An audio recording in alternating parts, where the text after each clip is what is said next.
Hey, so I want to talk to you about generational curses. And the reason is because you listening right now, the chances of you getting it wrong or have gotten it wrong until this point, until this video, precisely in your time in history of being alive, is like 99.99% accurate. Most likely you've gotten it completely wrong and missed the mark entirely. And if you do, and if you have, man, it can mess up your life entirely. So listen to this video is extremely important. Change your life. Now, the first thing you got to understand is people, when it comes to generational curses, what they talk about, when they reference that, they're talking about Deuteronomy. They're talking about the generational curses that go up to 4 generations specifically.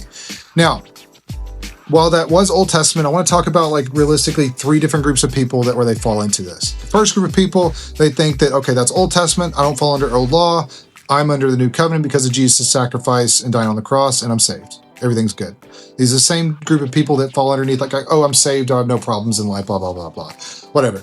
Then you got the second group of people where I used to fall. And these are people that think, okay, well, they see in Revelation where it says the curse ends. So it's like, okay, well, then that means that the curse didn't end in generation, and the generational curses didn't end in Deuteronomy. Then that means it extends through the New Testament.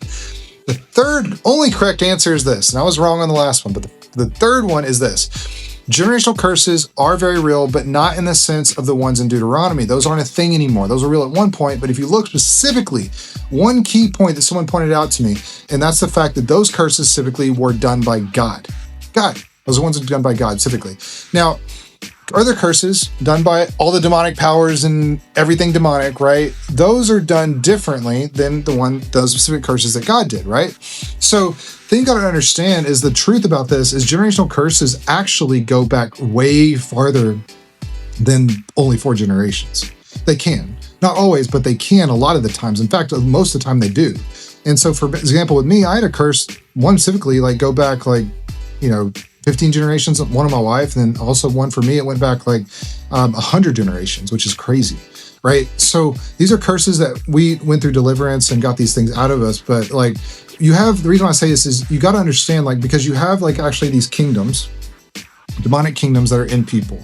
And so when people do real deliverance, they miss the fact that you have to cast out these kingdoms, but they miss the strong men at the top. And these strong men, what they're holding on to most likely is not something you did, but something in your bloodline specifically. And so because for example, if you move all the flies out of your house, but you leave one door open, one strong man's holding one door open, they're going to come right back in. And so that's why people get sin level and trauma level deliverance, but then all those things come back. You have to actually get true bloodline deliverance. And that's where you actually go in and cast the chiefs, the bosses out attached to each specific kingdom. Like my wife had like 6 kingdoms, I had 5 in mine. So let me know if you found this valuable.